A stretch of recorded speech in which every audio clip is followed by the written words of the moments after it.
Alors, il dit, je ne suis pas certain que les gens, il faille les admettre dans l'espace historique. Oui. Il vaudrait mieux séparer l'espace historique De d'un la- endroit où on puisse les accueillir, leur expliquer mais qui ne s'approchent pas et qui ne touchent pas. Oui, Ouais, ça, c'est son opinion. oui, oui. Excusez-moi là, mais Oui. vous êtes en train de préparer déjà le futur de cette maison. Au départ, comment tout ça a commencé? Enfin, Charles, comment vous avez rencontré le pasteur Keller? Comment ça s'est passé? Comment ça s'est passé? Je crois que c'est dans les années fin 90, l'avant. Ouais. J'étais voir M. Keller en lui disant qu'il y avait des traces d'hébreu dans mon grenier. Et du coup, on s'est fixé un rendez-vous. On est allé à Trenheim. Et voilà, depuis maintenant 14 ans, l'histoire elle a débuté en 90 et avec toutes les recherches. À l'époque, on ne savait pas si on savait qu'il y avait des traces d'hébreu. Ça s'est limité à cela.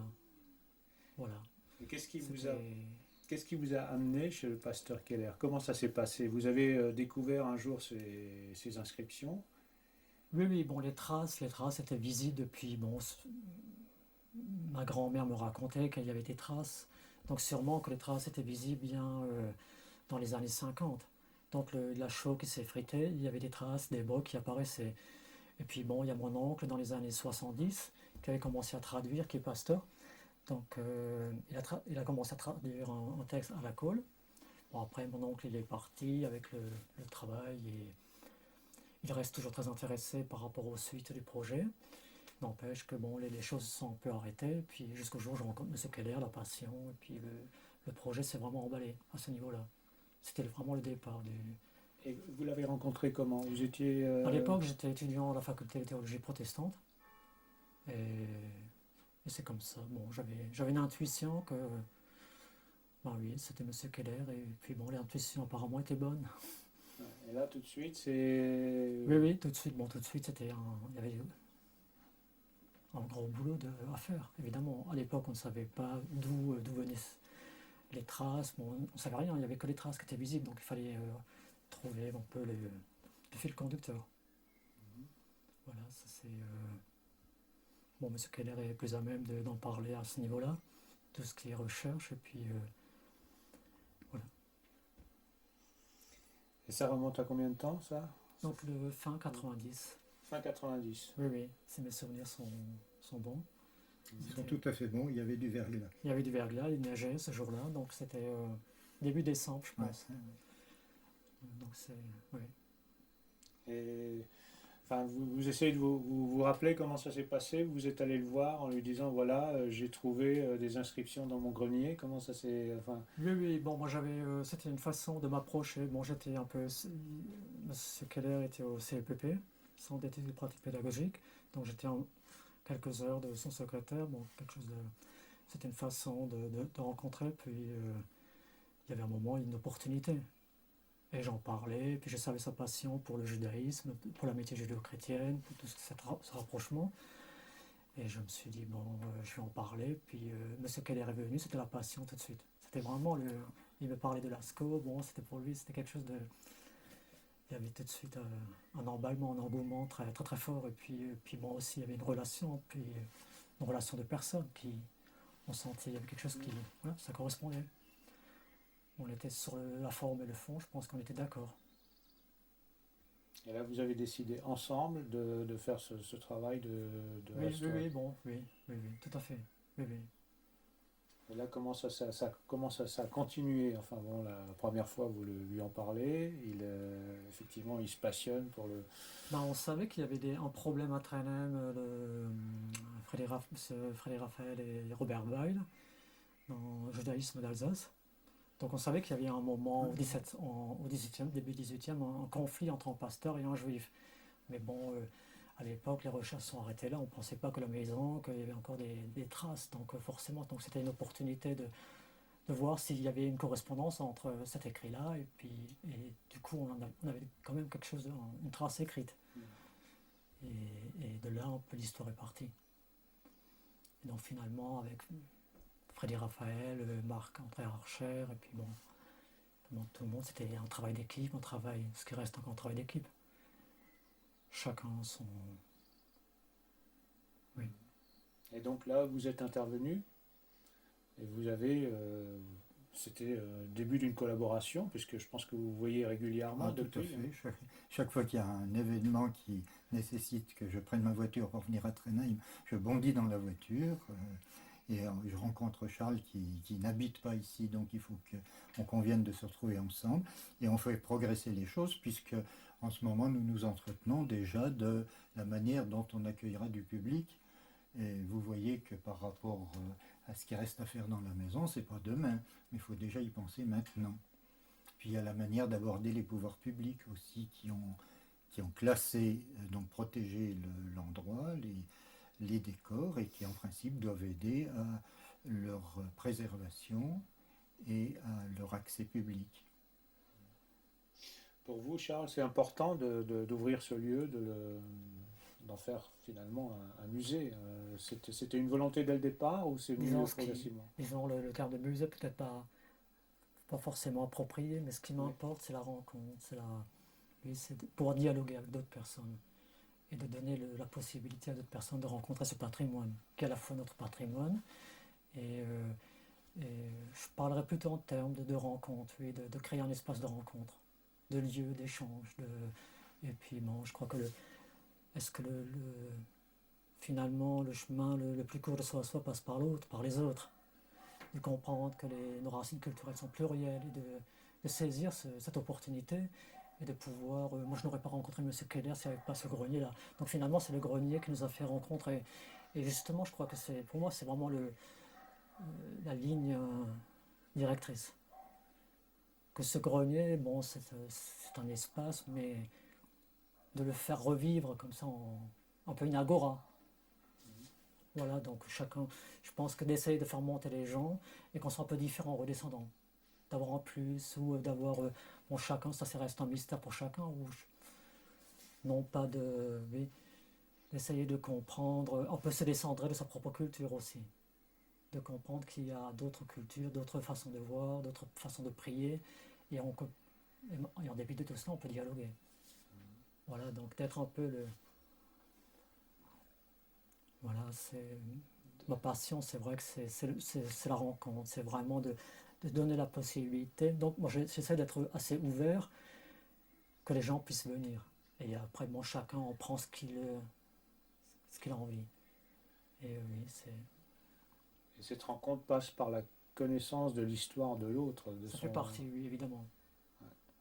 Et forcément, en interrogeant l'autre, je m'interroge aussi. Je suis amené moi-même aussi à repositionner mes fondements, ce sur quoi reposent mes valeurs. Et là, je crois que j'ai fait des rencontres que je n'aurais jamais pu faire, mais bon, ça c'est extraordinaire de voir des... Et finalement, je ne suis pas propriétaire de cet espace, disons dans le sens où ce n'est pas de se l'approprier, mais de le mettre en échange, vraiment en dialogue. Donc, moi, je suis dépositaire dans un projet, je suis garant, disons, dans quelque chose. Et c'est pour ça, le fait de le classer, c'est aussi de le mettre dans un espace public beaucoup plus large. Et puis, bon, il y a aussi à la fois le domaine de conseil. Bon, après, il y a aussi cette part de... Mais je crois que c'est surtout l'ouverture à l'autre, ce qui m'intéresse. Et puis, c'est pas tellement en termes de visite que je parlerai. Visite, c'est plutôt être consommateur de quelque chose. Alors que là, bon, j'aime bien me rencontrer par petits groupes et de voir pourquoi les gens viennent. Donc, j'attends un peu les gens. Et puis, donc, de solliciter un peu le dialogue. Voilà, c'est un peu les lignes de... Oui. Et peut-être d'abattre quelques murs. Hein. Bon, comme j'en ai abattu là, mais d'autres murs qui sont peut-être plus symboliques et plus durs à comprendre. Ouais. Quand on voit ce qui se passe récemment en Alsace, donc il y a encore du chemin à faire. Oui, il y a encore quoi faire. Oui, il y a beaucoup de choses à faire. Et puis c'est cette incompréhension d'arriver à... Oui, moi je suis luthérien, de confession luthérienne. et de voir comment ce réformateur, qui était quand même extrêmement bon, qui a traduit tout l'Ancien Testament, ce que nous appelons l'Ancien Testament, donc cette proximité, comment il a pu à un moment basculer voire vers la haine, vers l'incompréhension de l'autre, alors qu'il lisait les mêmes textes. Donc c'est ça et comment oui. Ouais, c'est. Donc toute cette incompréhension du XXe siècle aussi. Si je pouvais amener à quelqu'un amener à lire Primo Levi, des choses comme ça. Bon, moi c'est. Oui, je crois que pour moi le judaïsme, une des rencontres du judaïsme, c'est par la littérature. Donc c'est un peu pour moi par exemple le procès de Kafka, pour moi est quelque chose d'important. Et voilà, donc c'est. Bon, mais ceci dit, chacun monte et puis reçoit ce qu'il peut recevoir. Et ça, c'est à chacun ça reste finalement, ça reste à découvrir. Et puis, mais c'est pour ça que je préfère parler de mon musée. Bon, il faudrait peut-être voir ce qu'on entend par les visites. Oui. C'est pas tellement dans le sens de consommer une visite. Oui. Je sais pas si j'étais assez. Oui, je comprends bien. Finalement, c'est aussi une interrogation sur notre perception de l'autre, sur notre façon de voir, oui. que vous soulevez là, par ce que vous dites. Oui, oui, tout à fait, d'essayer de comprendre. Moi, j'ai essayé d'étudier un peu les textes, en faisant théologie, hein, une partie des études, et d'essayer de comprendre, oui, à la fois cette proximité et qui crée aussi les. Est-ce que c'est cette proximité? Bon, l'antijudaïsme est surtout né dans les pays chrétiens. Et bon, mais c'est pas une fatalité évidemment. Donc il faut voir comment on peut travailler.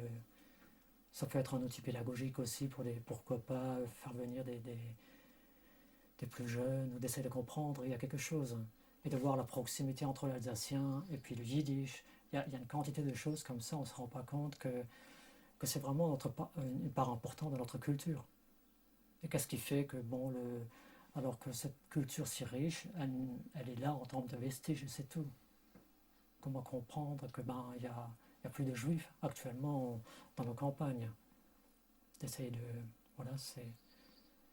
Oui, essayer de comprendre, non pas juger, mais comprendre. Voilà, soulever des questions, et puis fondamentalement, on leur met une question, et puis essayer tout le temps de par les rencontres, et puis oui. Donc c'est.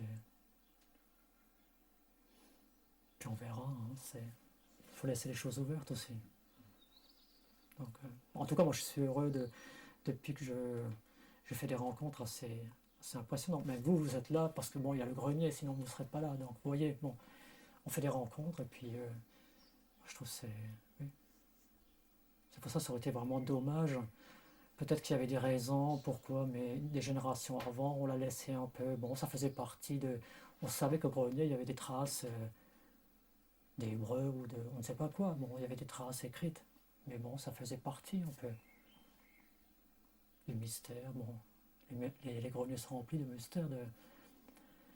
Voilà, donc c'est. Et pour faire ces rencontres, pour comprendre l'autre, il faut un minimum de curiosité aussi. Il faut s'y intéresser. Il faut avoir cette curiosité de. Oui. À la fois, et puis parfois on n'a pas le choix. On est confronté. Il y a. Vous savez, le Jacob qui lutte avec l'ange à Pénuel, je crois. Ouais. Il sort pas indemne, il boite. Et il n'avait pas le choix. La confrontation avec l'autre, forcément, on ne sort pas indemne. Si je sors le même avant la confrontation, il n'y a rien qui s'est passé. Et je crois qu'on est marqué, le fait de rencontrer quelqu'un qui pense autrement que moi, ça me déstabilise, ça me décentre. Et comment non pas essayer de. C'est là la passion du dialogue. Je crois que la rencontre ne laisse pas indifférent. Et voilà, c'est un des objectifs aussi, peut-être, de cet espace-là, qui est cette lutte-là avec l'ange, et puis qu'on descend un peu différemment. avec peut-être un peu moins de préjugés, un peu moins de... Bon, mais après, ça c'est